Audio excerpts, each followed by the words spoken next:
NEET 2024 के exam में 4 बहुत बड़े स्कैम्स हुए क्योंकि इस साल नीट की एग्जाम नाइट से कंडक्ट हुई, अलेजेडली पेपर्स लीक हुए और रिजल्ट्स भी काफी शॉकिंग थे। नीट एक ऐसा एग्जाम जिसके लिए माँ बाप अपनी जिंदगी की पूरी कमाई खर्च कर देते हैं सिर्फ अपने बच्चे को डॉक्टर बनता देखने के लिए। ऐसा एग्जाम जिसके प्रेशर से बच्चे खुदकुशी तक कर लेते हैं। हर साल स्टूडेंट्स के कितने ही सारे सुसाइड लेटर्स वायरल होते रहते हैं सिर्फ क्योंकि वो नीट क्रैक नहीं कर पाए। और इस बार भी कई स्टूडेंट सुसाइड अटेम्प्ट कर चुके हैं और कुछ पूरा मन बनाकर बैठे हुए हैं अगर री नीट नहीं हुआ तो। सॉरी मम्मी पापा, पर मैं किसी चीज के लायक नहीं हूँ। लेकिन इस बार हम हार्डवर्क कर रहे थे बट फिर भी कोई रिजल्ट नहीं आया कि नीट का मेंटल प्रेशर हद से ज्यादा हो गया। और इसी एग्जाम में इतने बड़े बड़े घोटाले हुए जिससे कि कई बच्चों को डायरेक्टली 250 तक के मार्क्स लिटरली बांटे गए। और मार्क्स तो छोड़ो, अमीर बच्चों से लाखों लेकर उन्हें ऑल इंडिया टॉपर तक बना दिया गया। दरभंगा मेडिकल कॉलेज का सर आपको है 6 लाख रुपए चार्ज है दरभंगा मेडिकल कॉलेज। और इन सब के क्लियर प्रूफ्स ना एग्जाम शुरू होने से पहले ही अवेलेबल थे, लेकिन फिर भी एग्जाम कंडक्ट किया गया और कोई भी एक्शन नहीं लिया गया। इस पूरे स्कैम को अच्छे से समझने के लिए सबसे पहले आपको एक बेसिक चीज जो पता होनी चाहिए वो है इस नीट के पेपर की मार्किंग स्कीम। देखिए, इस पेपर में टोटल 200 क्वेश्चन आते हैं जिसमें से एक स्टूडेंट को 180 अटेम्प्ट करने होते हैं। हर सही क्वेश्चन के लिए 4 मार्क्स मिलते हैं और हर गलत क्वेश्चन पर 1 मार्क्स कट जाता है।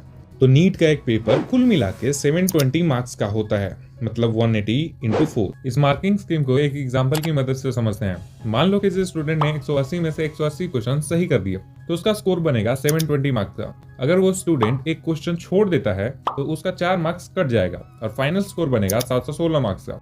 अगर वो स्टूडेंट एक क्वेश्चन गलत कर दिया होता तो उसके 4 नंबर तो कटेंगे ही, साथ ही नेगेटिव मार्किंग की वजह से 1 मार्क्स और कटेगा और उसका फाइनल स्कोर बनेगा 715 मार्क्स का। अब आप सोचोगे कि ये सब मैं आपको क्यों बता रहा हूँ। इसका रीजन ये है कि इसी मार्किंग स्कीम की वजह से एनटीए का ये स्कैम पकड़ में आया है, क्योंकि हरियाणा के 2 स्टूडेंट के 718 और 719 मार्क्स आए हैं जो कि टेक्निकली पॉसिबल ही नहीं है। एक स्टूडेंट के 718 नंबर आ रहे हैं जो कि किसी भी कैलकुलेशन से आ नहीं सकते। 718 नंबर, ये तो बहुत ही अजीब चीज हो गई। इन सब के अलावा जिस दिन नीट का एग्जाम हुआ था उसी दिन बिहार से नीट से रिलेटेड एक और शॉकिंग न्यूज आई थी। नीट 2024 एग्जाम के पेपर्स लीक हो चुके हैं और पेपर्स लीक करने वाले 4 आरोपी को भी पकड़ा गया था। और तो और पटना पुलिस ने इस न्यूज को पूरे देश के सामने हाईलाइट भी कर दिया था। लेकिन ये सब जानते हुए भी एनटीए चुपचाप बैठा रहा और फिर एनटीए ने अपने ऑफिशियल वेबसाइट पर ये नोटिस जारी किया था कि रिजल्ट 14 जून को एक्सपेक्टेड है। तभी अचानक इलेक्शन रिजल्ट के शोर के बीच में नीट का भी रिजल्ट डिक्लेयर कर दिया जाता है। अब आप बोलोगे कि जल्दी रिजल्ट डिक्लेयर करने में क्या प्रॉब्लम है,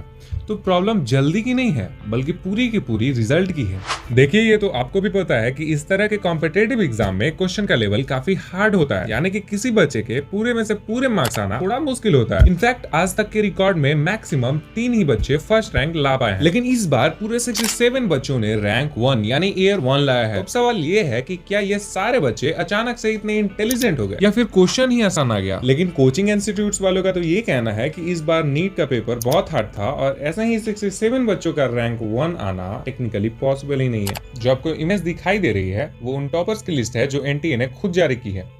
ऊपर से देखने में तो कुछ पता नहीं चलता, लेकिन अगर हम इन बच्चों के रोल नंबर को देखें तो ये पता चलता है कि इनके स्टार्टिंग के 7 डिजिट्स सेम है। इसका मतलब या तो ये एक ही सेंटर के हैं या फिर आसपास के सेंटर के। और इसके अलावा ये जो 68 और 69 रैंक वाले स्टूडेंट हैं वो वही हैं जिन्हें 718 और 719 मार्क्स मिले हैं, जो कि टेक्निकली तो पॉसिबल ही नहीं है। अब जैसे ही दुनिया एनटीए से सवाल पूछने लगी कि क्यों आपने 718 और 719 नंबर किसी कैंडिडेट को दे दिए, तो एनटीए ने जवाब में कहा कि ये मार्क्स कंपल्सरी ग्रेस मार्क्स है। सो अब ये ग्रेस मार्क्स एग्जैक्टली क्या है, चलिए इसे एग्जाम्पल से समझते हैं।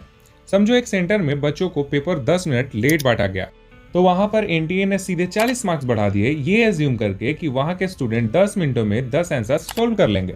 लेकिन ये कैसा फ्लॉप लॉजिक है।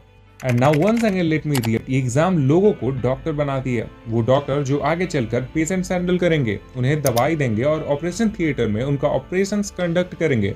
सो ये कौन सा तरीका है मार्क्स बांटने का। 100 बात की एक बात ये है कि एनटीए की गलती तो है, क्योंकि जो रिजल्ट 14 जून को पब्लिश होना चाहिए था वो रिजल्ट इलेक्शन रिजल्ट की आड़ में 4 जून की शाम में चुपके से पब्लिश कर देना। एक साथ 67 बच्चों की ऑल इंडिया रैंक 1 आ जाना, हरियाणा के एक ही सेंटर से 8 बच्चों का एयर 1 आ जाना, हरियाणा के एक ही सेंटर से इम्पॉसिबल 718 और 719 मार्क्स आ जाना। बिहार, रांची और राजस्थान में जो नीट पेपर लीक की खबरें आ रही हैं, उस पे चुप्पी साध लेना। यार हम मेडिकल जैसे एक नोबेल प्रोफेशन की बात कर रहे हैं, एक ऐसा फील्ड जिसके बच्चे लिटरली हमारे देश का भविष्य हैं। आगे जाकर जब ये बच्चे डॉक्टर बनेंगे तो ये किसी की जान बचा सकते हैं, लेकिन अगर सही तरह से सिलेक्शन नहीं हुआ तो ये किसी की जान ले भी सकते हैं। तो मेरा इनसे सिर्फ 2 सवाल, क्या इस बार भी सिर्फ वही बच्चे पास होंगे जिनके माँ बाप के पास करोड़ों रुपया है, और वो नहीं जो सच में इनके काबिल हैं और जो हार्ड वर्क करते हैं? मेरा दूसरा सवाल कि क्यों इलेक्शन वाले दिन ही नीट के रिजल्ट को भी रिलीज किया गया? इतनी भी क्या जल्दी थी भाई?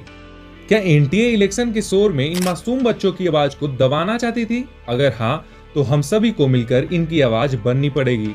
हमें जितने लोगों तक हो सके इस इनजस्टिस के बारे में बताना होगा, और तब तक ये मुद्दा उठाना होगा जब तक नीट एस्पिरेंट्स को जस्टिस ना मिल जाए।